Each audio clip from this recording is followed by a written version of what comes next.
మన home minister గారు ముందరపల్లి రెడ్డి గారికి, అలాగే మన కూటమి నాయకులు మండల పార్టీ ప్రెసిడెంట్ మిగతా నాయకులందరూ కూడా నా నమస్కారాలు చెప్పుకుంటూ, అలాగే రేపు 8వ తారీఖున మన ప్రధానమంత్రి గారు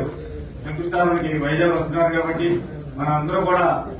ప్రతి గ్రామం నుంచి కూడా మన నలుగురు మండల ప్రెసిడెంట్లు అలాగే కూటమి మండల ప్రెసిడెంట్ అందరూ కలిసి ఒక మాట మీద ఉండి మన ఎంపీ గారితో చర్చించుకుని వెలుగు ఆఫీసు వాళ్ళందరినీ తీసుకుని వాళ్ళందరినీ కూడా మీరందరూ కూడా గట్టిగా మనందరూ సభకి విజయవంతం చేయడానికి మనందరూ కూడా కలిసి రావాలని, అలాగే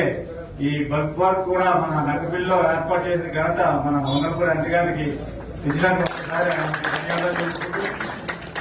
ఎంతో మంది ఉపాధి కల్పించడానికి ఉద్యోగాలు అవకాశాలు కల్పించిన మన హోమ్ మినిస్టర్ గారికి మరొకసారి ధన్యవాదాలు తెలుపుకుంటూ ఈ సభని విజయవంతం చేయాలని, అలాగే స్నాక్స్ అయ్యి మన జనసేన తరఫున కూడా కొన్ని బస్సులకి మేము ఏర్పాటు చేస్తామని ఈ సందర్భంగా మీకు అందరికీ తెలుపుకుంటూ, అలాగే ఇక్కడ చందనాల్లో స్క్రీన్ పెడతానని చెప్తున్నారు. ఎక్కడికి ఎవరు వెళ్ళాలి ఎక్కడికి ఎవరు వెళ్ళాలి కూడా అది క్లారిటీ ఇస్తే బాగుంటుంది మేడం. ఈ అవకాశాన్ని నాకు ఇచ్చిన హోమ్ మినిస్టర్ గారికి ధన్యవాదాలు చెప్పుకుంటూ సెలవు తీసుకుంటాను.